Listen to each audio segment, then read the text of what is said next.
할렐루야, 여러분 반갑습니다. 거룩한 주일을 맞아 예배하기 위해 온 가족들과 함께 한 상에 둘러앉은 여러분의 가정에 하나님의 은혜가 충만하기를 주님의 이름으로 축복합니다.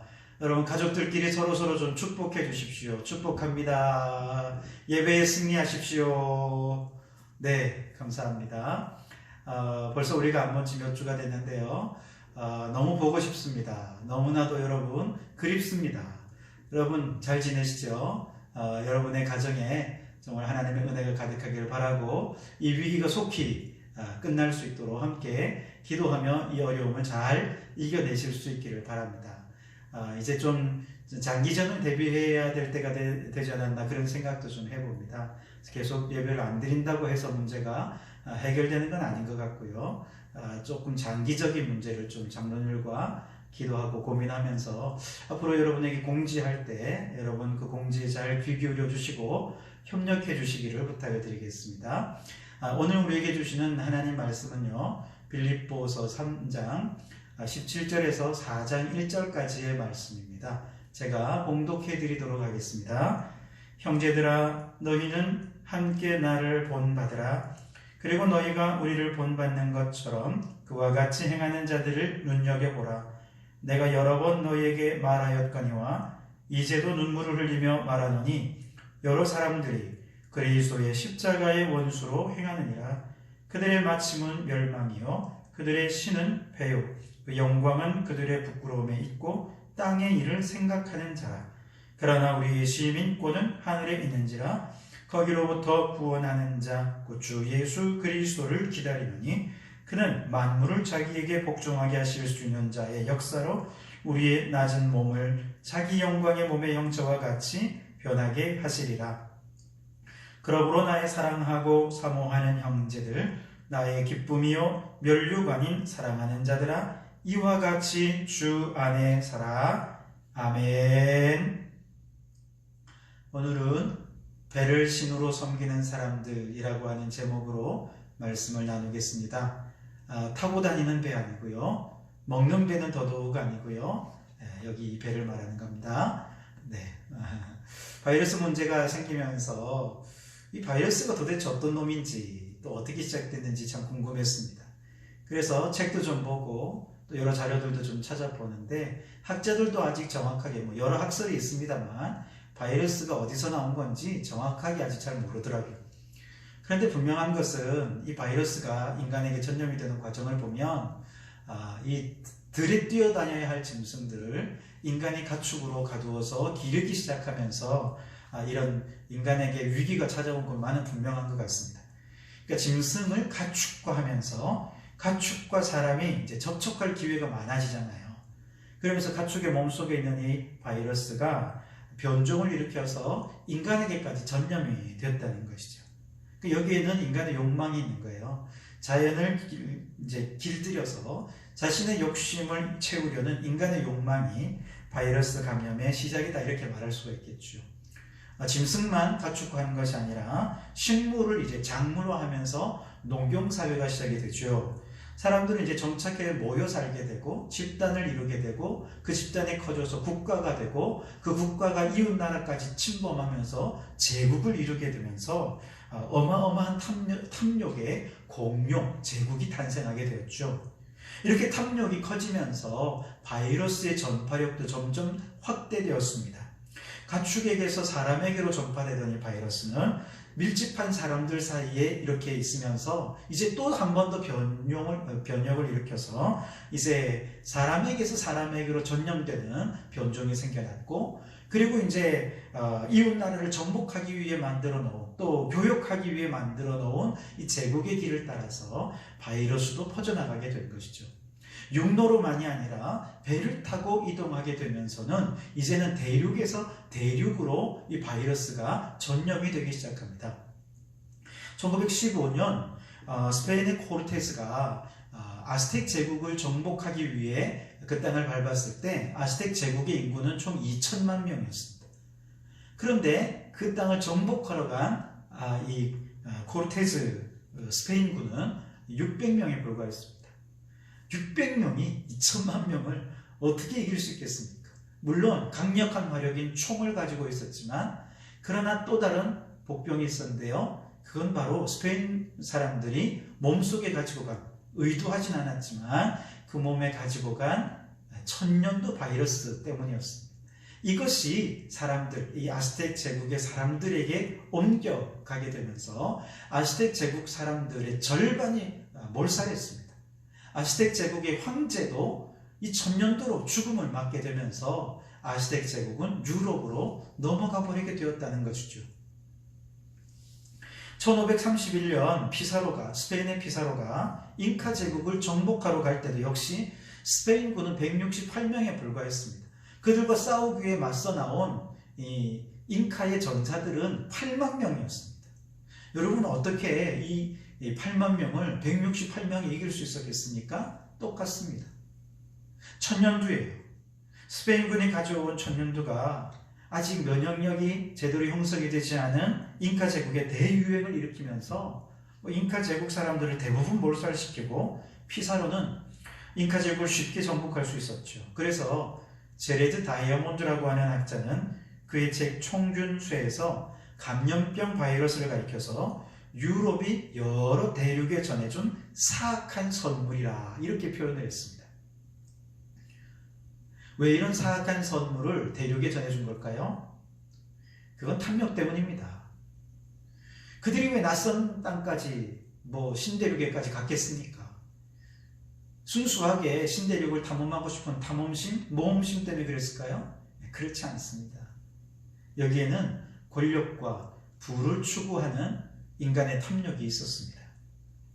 결국 바이러스는 인간의 탐욕 때문에 생겨났고 그 탐욕이 세상을 바이러스 천국으로 만들어버린 것이죠. 오늘날에는 탐욕의 괴물, 제국주의가 사라진 그 자리를 누가 대체하고 있는가? 자본주의라고 하는 탐욕의 괴물이 자리를 잡고 있습니다. 제 얘기가 아니고 유발 하렐이라고 하는 학자는 사피엔스라고 하는 그의 책에서 오늘날 자본주의 경제는 단지 경제가 아니라 하나의 종교가 되었다고 이야기합니다. 자본주의라고 하는 종교는 돈은 어떻게 작동하는지, 어떻게 해야 경제가 빠르게 성장하는지를 설명하는 자체의 교리를 만들지요. 특히 자본주의 종교 교리 중에 가장 중요한 교리로 그는 자유시장의 교리를 들고 있습니다. 시장은 자율적으로 움직이기 때문에 정부가 시장에 너무 적극적으로 개입하면 안 된다는 것이죠. 이 자유시장의 교리를 숭배하는 사람들은 정부가 시장에 개입하려 하면 공산주의다라고 하는 프레임을 씌워서 공격하면서 자신의 교리를 지키려고 한다는 겁니다. 자본주의 종교에도 신앙의 고백이 있습니다. 가장 핵심적인 신앙의 고백은 경제성장은 최고의 선이다 라고 하는 것입니다. 경제가 성장해야 무슨 정의를 얘기할 수도 있고, 경제가 성장해야 자유도 있는 것이고, 경제가 성장해야 우리 모두가 다 행복할 수 있다. 그래서 경제성장이야말로 최고의 선이다. 이것이 그들의 신앙 고백입니다. 자본주의 교회도 윤리가 있습니다. 자본가들이 수익을 얻고 난 다음에 이걸로 재투자를 하지 않고 움켜쥐고만 있으니까 부의 불균형이 생긴 것이죠.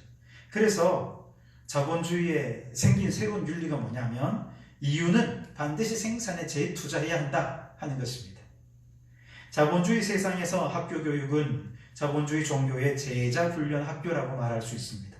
아이들은 학교 교육을 통해 자본주의 교리를 훈련받고 자본주의적 비전으로 꿈을 키워갑니다. 그러나 그 꿈을 이루지 못한 아이들은 실패자요 낙오자가 되어서 자본주의 천국의 문 밖에서 슬피 울며 이를 가는 죄인이 되고 마는 것이지요. 아마도 많은 사람들에게 당신의 종교는 무엇입니까? 하고 물어보면 어떤 사람은 불교입니다. 어떤 사람은 기독교입니다. 여러 가지 자기의 종교를 얘기하겠죠.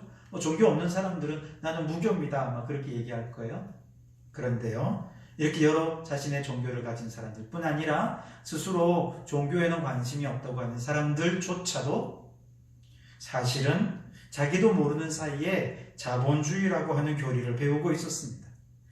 자본주의의 신앙 고백을 읊조리고 자본주의의 선을 윤리와 도덕의 목표로 추구하며 살아가는 자본주의 종교의 숭배자들이라고 할 수 있습니다. 여러분 스스로를 한번 생각해 보십시오. 신앙이 좋다라고 하는 사람들도요, 정말 돈이 없고 너무너무 찢어지게 가난해 보십시오. 오늘 먹을 것도 없다고 생각해 보십시오. 그러면 아마 이분들은 아이고 예배고 뭐고 지금 당장 먹을 거 구하러 가야 된다 하면서 차가운 얼굴로 신앙을 등지고 말 것입니다. 영생이요? 천국이요? 회사에서 지금 오늘 잘릴지 내일 잘릴지 모르는데 무슨 천국은 딴 나라 얘기죠. 나하고는 상관없습니다. 그럴 만한 분 많이 있습니다. 빚쟁이에게 몰려 하루하루 지옥 같은 삶을 살아보십시오. 정말 천국이라고 하는 것은 상상도 할 수 없는 다른 나라의 이야기로 들릴 것입니다. 아마 여러분 중에 그런 생각을 하신다면 여러분은 이미 자본주의 종교의 숭배자들이 되고 있다는 것을 생각하십시오. 이처럼 자본주의 종교에 심취한 이 시대의 사람들을 향해 오늘 사도 바울은 눈물을 흘리며 말합니다. 18절에 내가 여러 번 너희에게 말하였거니와 이제도 눈물을 흘리며 말하노니 여러 사람들이 그리스도의 십자가의 원수로 행하느니라. 탐욕과 욕망을 하나님으로 섬기는 모든 사람들은 십자가의 원수라고 했습니다. 돈이 행복이고 경제적 번영이 인생의 목표가 된 자본주의 종교의 교인들은 모두가 다 십자가의 원수라는 것이죠. 그래서 19절에는 이들의 신은 배요 그렇게 말합니다. 배를 신으로 섬긴다. 이때 배는 탐욕과 인간의 욕망 이것을 상징하는 것이죠.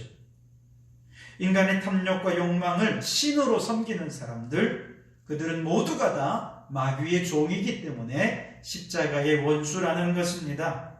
왜냐하면 그들은 천국의 소망을 잃어버리게 되고 땅의 것을 추구하고 땅의 것만 생각하며 철저히 세상의 노예로 살아가기 때문에 그렇습니다. 그래서 바울은 말합니다. 20절에 그러나 우리의 시민권은 하늘에 있는지라. 아멘. 예수님을 믿고 구원을 받은 성도는 더 이상 땅의 사람이 아니라 하늘의 사람이라는 겁니다. 우리의 신분, 우리의 국적, 우리 정체성은 하늘에 있지 이 땅에 있지 않다는 것입니다. 그런데 예수님을 믿고 교회를 다닌다는 사람들 중에도 세상의 탐욕을 버리지 못해 그래서 세상과 더불어서 그렇게 신앙생활을 하는 사람들이 많이 있습니다. 하나님과 재물을 겸하여 섬기고 있는 것이죠. 그래서 바울은 이들에게 한두 번이 아니라 여러 번 그러지 말라고 교훈을 했었습니다. 때로는 책망도 했습니다. 의료 교육했습니다. 그런데 여전히 그들은 하나님의 말씀에 모범보다는 재물과 하나님을 겸하여 섬기려고 하는 잘못된 신앙을 포기하지 않는 거예요. 심지어 이들의 잘못된 모범을 보고 많은 사람들이 그들을 따르기까지 하는 것입니다.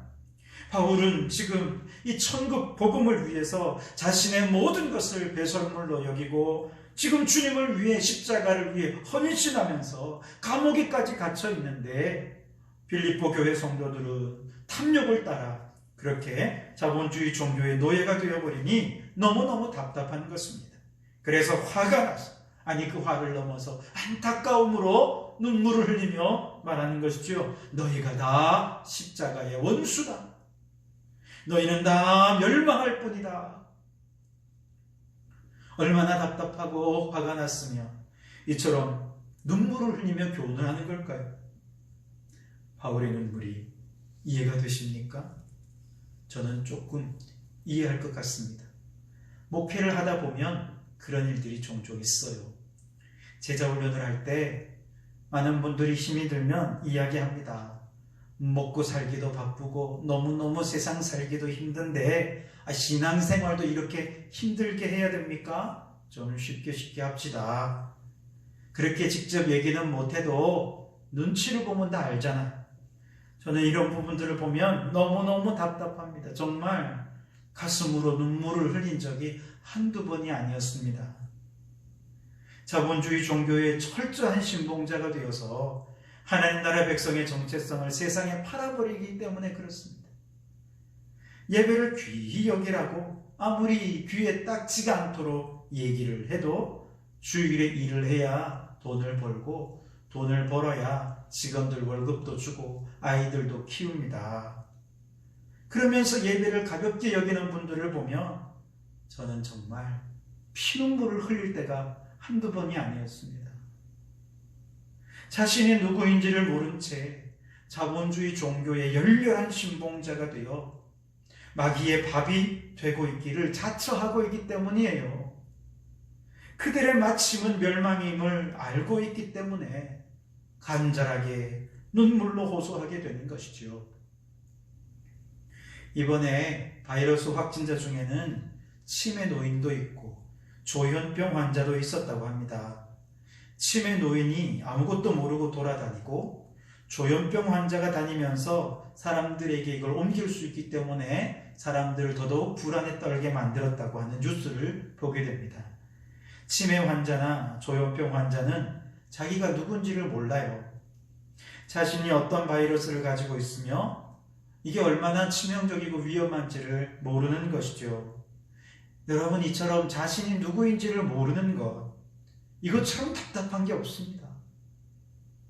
보건당국에서야 이 사람들 붙잡아서 격리시키면 그만이겠지요. 그런데 그 모습을 보고 있는 가족들은요, 피눈물을 흘리는 것입니다. 그게 지금 바울의 눈물인 거예요. 교회 안에도 자신의 배를, 탐욕을, 욕망을 하나님처럼 숭배하는 성도들이 있습니다. 아무리 그러지 말라고 천국의 시민권자답게 살라고 얘기를 해도 이해하지를 못합니다. 오히려 괜찮다고, 나는 믿음이 굳건하기 때문에 흔들리지 않을 겁니다, 괜찮습니다 하면서 오히려 다른 성도들에게 이 죄악의 바이러스를 퍼뜨리는 사람들이 있어요. 세상의 욕망을 채우는 것은 나도 좋은 일이고 하나님께도 좋은 일이 아닙니까? 그런 이야기를 하는 사람들이 있습니다. 왜요? 돈 많이 벌어서 부자가 되고 교회에 헌금 많이 하고 세계 선교도 하고 그럼 얼마나 좋습니까? 하나님도 좋고 나도 좋고. 그런데 여러분, 이것이 자본주의 종교의 교리의 핵심입니다. 이런 걸 퍼뜨리면 안 된다는 것이죠. 교회가 세속화되는 것입니다. 그리고 사람들은요, 이런 사람들의 이야기를 들으면서 아, 그렇구나, 이게 하나님을 섬기는 좋은 방법이구나 하면서 자기도 모르는 사이에 자본주의 숭배자가 되고 마는 것이지요. 아무리 말려도 말을 듣지 않습니다. 바울이 볼 때 저들의 마침은 멸망이 될 수밖에 없는 것이 뻔한데, 눈에 보이는데 그가 남이 아니라 믿음 안에 한 가족이니까 그게 너무너무 안타까워 눈물을 흘리고 있는 것이지요. 내가 눈물을 흘리며 말하노니 여러 사람이 그리스도의 십자가의 원수로 행하느니라. 한두 명이 아니라는 거예요. 그래서 더 안타까운 눈물을 흘리고 있는 것입니다. 그러나 반대로 천국의 시민권자로서 모범적으로 살아가는 분들도 빌립보 교회에는 있었습니다. 그들이 희망입니다. 먼저는 바울 자신이 그렇습니다. 그래서 바울은 권면을 합니다. 17절에 그들을 본받지 말고 나를 본받으라. 바울은 어떻게 신앙생활을 했습니까? 앞부분을 조금 더 읽어보면 7절 말씀에 세상에서 유익하던 것들을 그리스도를 위하여 다 해로 여겼습니다. 그리고 그 모든 것을 버리고 배설물로 여겼습니다. 바울은 이렇게 세상에서 돌아선 이후에 그 후로는 다시는 뒤를 돌아보지 않고 앞만 보며 달려왔습니다.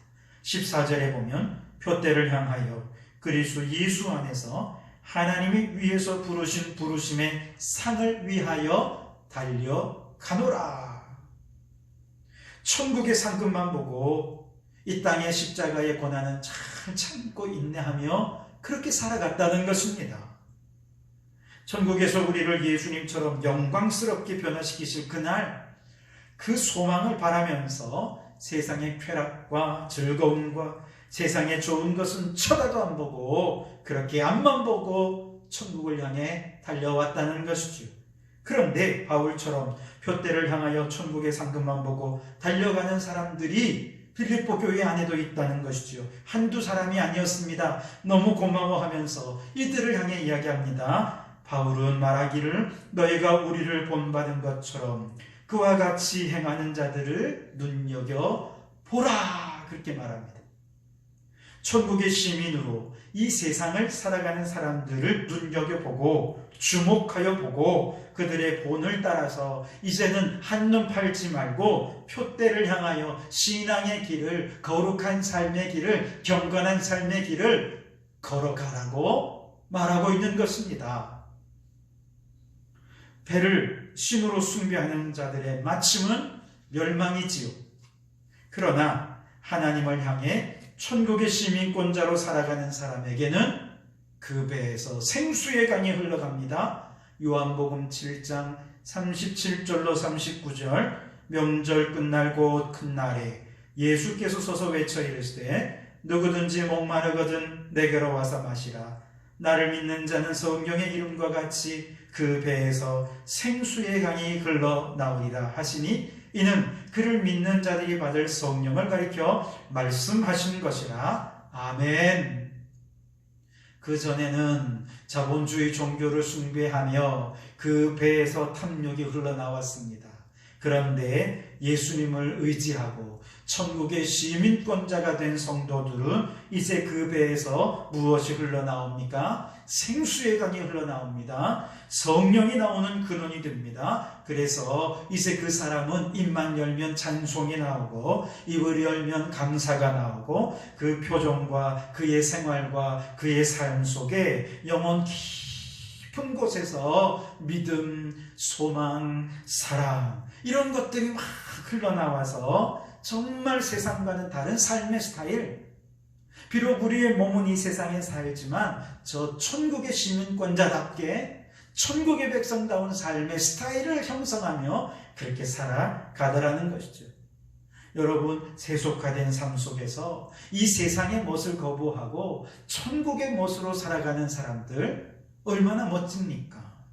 그게 너무 멋있어서 바울은 고백합니다. 4장 1절에 그러므로 나의 사랑하고 나의 사모하는 형제들, 나의 기쁨이요 멸류가 아닌 사랑하는 자들아, 이와 같이 주 안에 서라. 아멘. 여러분, 우리 교회도 이런 성도들이 많아졌으면 좋겠어요. 지금 빌립보 교회 안에도 이런 성도들이 너무너무 많은 거예요. 그래서 그들이 너무 사랑스럽고 너무 좋고, 그래서 바울이 그들은 나의 기쁨이다, 나의 멸류관이다, 나의 자랑거리다 그러면서 그들을 향해 박수 쳐주고 있는 것입니다. 그리고 그들을 본받으라고 하는 것이죠. 여러분, 이처럼 오늘 이 시대 속에 자본주의가 사방을 둘러싸고 자본주의 교리로 제자훈련된 철저한 자본주의자들 속에 살아가면서 이들이 추구하는 탐욕과 욕망에 과감히 반기를 드실 수 있기를 바랍니다.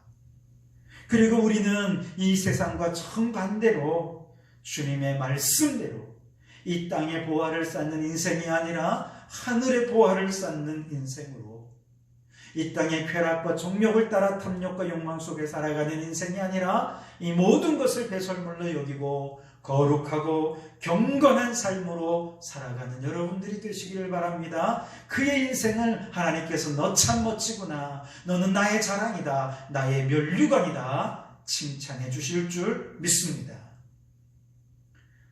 여러분, 바이러스의 문제는 인간의 욕망과 탐욕이 가득한 인간의 죄악의 핵심을 우리에게 보여주고 있다고 생각합니다.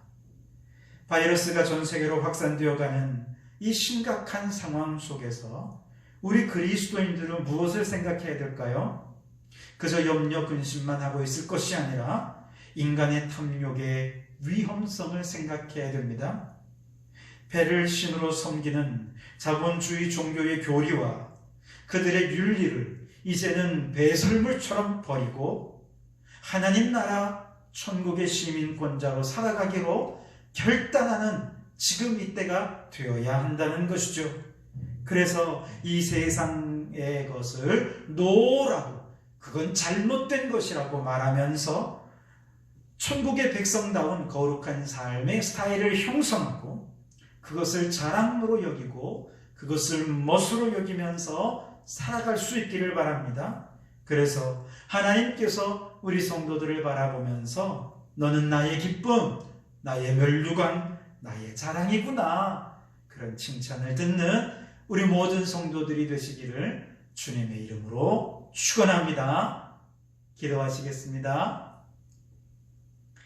주님, 우리에게도 바울의 눈물을 주시옵소서. 내 안에 자본주의 종교를 숭배하는 죄악을 보며 눈물을 흘리게 해 주옵소서. 바이러스가 인간의 탐욕의 결과임을 깨닫고 회개의 눈물을 흘리게 해 주시옵소서. 눈물을 흘리며 이 우상을 벗어나기 위해 몸부림을 치며 천국 시민의 삶의 스타일을 형성해가는 저희들이 되게 해 주옵소서. 탐욕과 욕망으로 가득 찬 세상을 거부하고 세상을 거스르는 믿음의 사람이 되게 해 주시옵소서. 주여, 이 나라와 전 세계적으로 대유행이 되고 있는 바이러스 문제가 속히 해결되게 하옵소서. 우리나라의 뛰어난 기술과 투명하고 민주적으로 문제를 해결하는 노하우를 전 세계와 공유하며 바이러스 종식을 위해 대한민국이 기여할 수 있는 기회를 허락하여 주시옵소서. 지금도 사투를 벌이는 의료진들과 공무원들과 관련된 모든 사람들에게 건강과 힘을 더해 주시옵소서. 이 위기의 때에 온 국민이 힘을 모아 하나된 모습으로 위기를 극복하게 하옵소서. 예수님 이름으로 기도하옵나이다. 아멘.